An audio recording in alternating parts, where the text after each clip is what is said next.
Lovely. They're your grapefruits. Yes, Mama. I was wondering if you could help me. About what? It's about grapefruits. How do they get the skin off the grapefruit segments? It's simple. They just take out. Simple? Yeah. Really? Yeah. Can we have a go now? I buy one and will you try and peel it? Yeah, okay, come on. Would you like to peel one too? Come on. You have a go too. Okay. Try and get the skin off as cleanly as you can. If they did it like this, goodness me. Yeah, it would take forever. I think mine's perfect. Look, I've got a bit of... Oh, I've messed that one right up. It's clearly not as simple as peeling by hand. So how do many of the producers actually do it?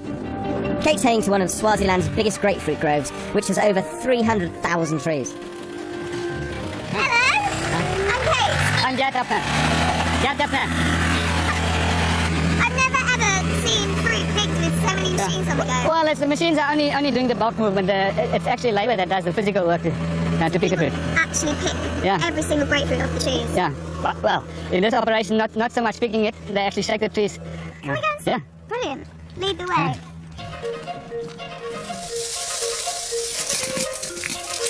Whoa! Yeah, just mind. You might get some on your head as well. Do you ever get a grapefruit on your head? No? Knocked out by a grapefruit? Yeah, it might happen sometimes. Yes, Yeah. like that. Gert's grapefruits are exported across the world, with many of them destined for British supermarkets. So he must know how they end up so perfectly skinned in a tin. So that is a perfect grapefruit segment without a single bit of skin or pith on it. Yeah. Is each and every single segment peeled by hand? Yeah. But that you'll have to go and see in the factory how they do that. The canning factory is 100 kilometres away in the town of Mulkerns. Hello? Is this the grapefruit factory? Grapefruit factory? Yeah? Ah! Hello? Hello. Hi, my name's Kate. Hi, Kate. Nice meeting you. My name is Sabelo. Sabella. I'm the production manager at Swaziland. Okay, Follow me. excellent. Every season, millions of grapefruits arrive here to be processed, canned and exported all around the world.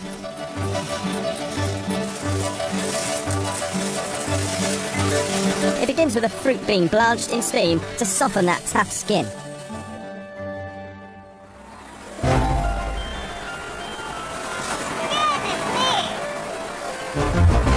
This factory employs 250 staff, purely to peel grapefruit. Look at this go! Zipping through. Hi! Hello! How do you peel a grapefruit? Can you show me? It's so much easier to take off the peel now that it's been blanched. It's really soft. It's like doughy peel. Oh my goodness, are you on your second one already? Right, is that okay? No, it's not. No? Okay.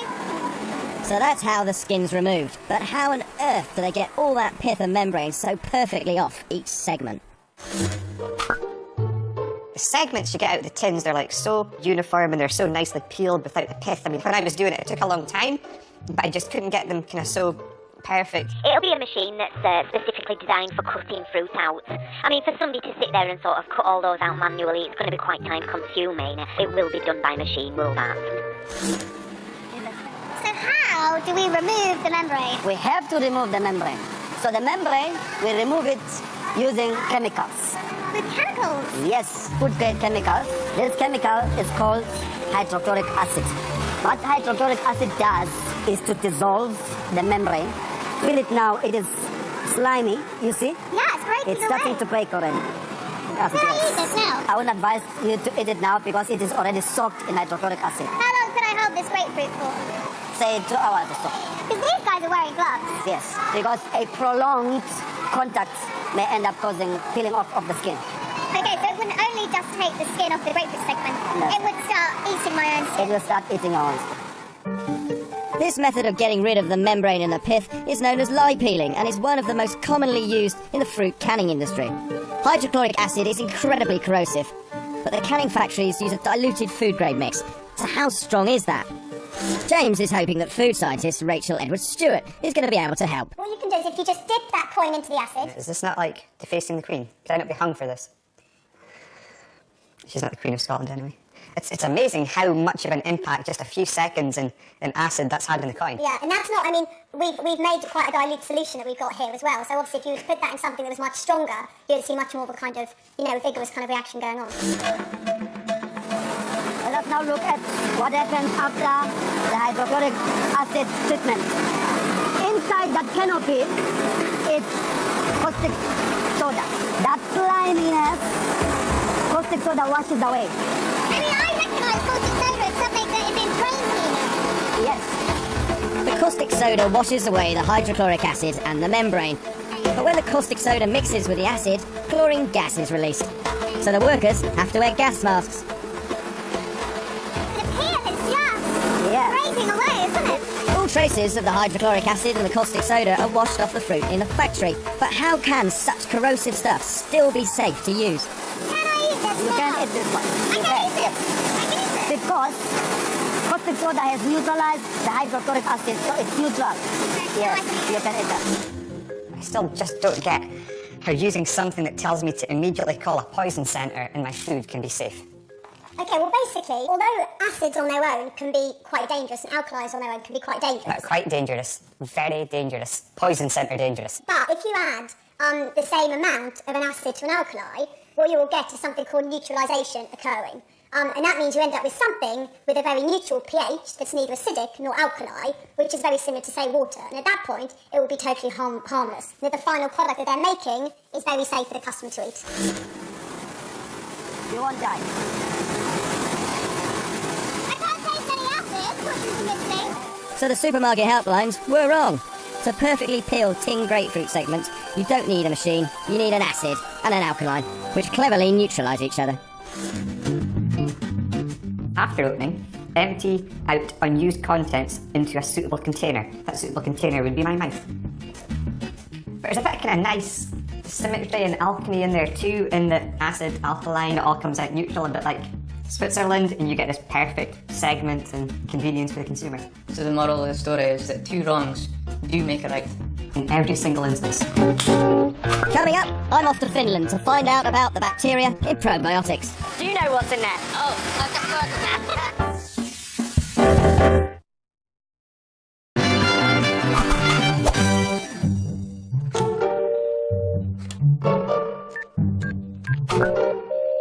How can I help you? Hi, I was in store the other day and I picked up some of your tropical probiotic drinks. I've become a little bit obsessed with one of the products in your active health range, low-fat strawberry probiotic yogurt.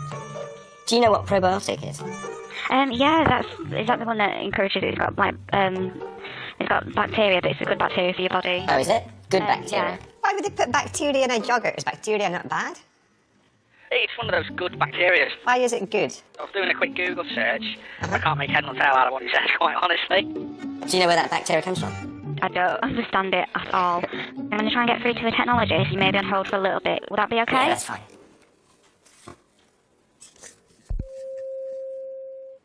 Thank you for agreeing to take part in our survey. Do you feel that your query or complaint is now fully resolved? No, it's not even half Press 1 for resolved. yes, and press 2 for no. I'm going to push 2 because I'm no closer to finding out what this bacteria is in my yogurt. So 2. There are currently hundreds of probiotic products on the market, all using a variety of strains of bacteria. Manufacturers have to be careful what they claim, as many alleged health benefits have been rejected by the Advertising Standards Agency in the past. This is a hot topic with huge amounts of research going into the most effective ways of delivering these clever bacteria from the mouth to the digestive system. I'm off to Finland to visit Valio, one of Europe's biggest manufacturers of probiotics, and to find out more about the bacteria in their products.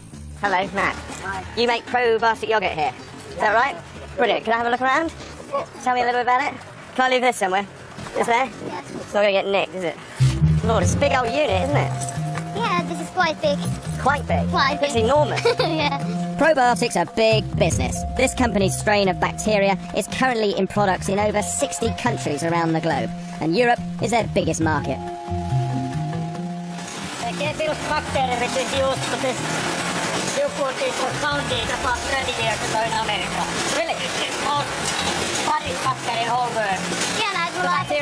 Yeah, really. It's the bacteria you have in the stomach already. Valio make a probiotic bacteria called Lactobacillus rhamnosus, which they've trademarked in the more snappy name of LGG. LGG is not in every probiotic product in the market, but it's licensed for use all over the world. And I'd like to know what's actually in it. So, when will you tell us how to put some probiotic? What's that? This is a probiotic. Oh, really? LGG, which you go to see in lab in Victoria. Right, so this is what you add to yogurt to make a probiotic? Yes. What's in this? This is the probiotic. Tell me. I think in Victoria they will tell you. Right, so this is made where? Is this from here? Yeah. Yeah, This okay. comes from Victoria. Where's- Lab. a lab? Okay. Yeah. Not here? No, yeah. Alright. The lab made it. But this is the clever stuff. This is bacteria? Yeah. Okay. From a lab, but you're not going to tell me what it is? No. Right, I'll work on it. Can I do this? Ugh. Ooh. And that little thing will do all this? That's all you need to do all that whole tank? Yeah. Do you know what's in there? I'll just work on it. What we need is an expert in probiotics, and James is tracking one down in Reading. Good morning, Professor Gibson. Hi, how are you? Hi, James. How are you? Yeah, Nice to meet you. Do you like Professor Gibson, Professor Glenn, Glenn. Mr. Glenn's Gibson? fine. Glenn, yeah. Professor Glenn. No, just Glenn. Just Glenn. That's okay. fine. Yeah. Glenn is a food microbiologist, and he knows his bacteria. I've taken these two Okay. things along with me, which are probiotic yogurts and probiotic drinks. And I want to find out a little bit more about what's in them, Yeah. how they work, and what happens inside my gut. What they all are trying to do after you eat them is to boost the numbers of the probiotics which are already in the gut. So the higher they are, the better. They boost your immune system, they help you to resist infections. The higher they are, the less your chance of getting a gut disease. One of the things about probiotics people debate left, right and centre is how many of them get from the mouth right to their site of action, which is down in the lower gut. Some of the best products, there's good recovery, but that can be variable. But where do they get the good bacteria to put in here? The most common place is actually the gut itself. So the bacteria that's in here could well have been taken out of someone's gut. Yes, a lot of them are. So it turns out the bacteria in some probiotics come from the human gut. Apparently, others grow on tree barks or fermented plants. They all claim to be good for you in a slightly different way. But I'm interested in this LGG strain, and back at Valio in Finland, I'm determined to get to the bottom of exactly where their bacteria come from. Hello, Matt. Hello, Ollie. Nice to meet you, Ollie. Hi, how are you? All right? Fine. Good. Okay, So you're the scientist, Ollie? Is that right? no, I'm just a technician. The technician? Yeah. That's good enough for me. I need to ask you lots of questions. I don't know not very much about the bacteria we are growing, but only I know they are very small. You can't see them. Well, you know more than me Yeah. at this point. Can I have a look around? This is where Valio grow LGG, the bacteria that make their yogurts probiotic. We don't see very much because this is very close process. Ollie tells me the lab is able to reproduce bacteria endlessly from just one original sample. We can't go there, but if you want to see something, they are now packaging just. Oh my word, look at this, like Yeah. operating this. Yeah. So if they're breeding bacteria that's originally from the gut, how on earth did they extract it? So I know it's from America. It's roughly 30 years old. It's in a stomach. Yeah. But I need to know what stomach. Yeah, what's I the need to know matter? Do you know this? Yeah. You do? No, I don't know exactly. Are you sure? Yes, I'm sure that I don't know. I think we can put. Do you have that information on our website, for example? Yeah. On the website? Yeah. Really? Yeah. Okay. Oh, simple as that. It's on the website, but he doesn't know. Is there something they're not telling me? Right, so since 1983, LGG was isolated from the intestinal tract of a healthy human. So LGG originates in a Yeah. human stomach. Yeah. And how do they get it out? I don't know this. Is it coming from feces? From feces. Yeah. Is that where we're getting live bacteria from? The big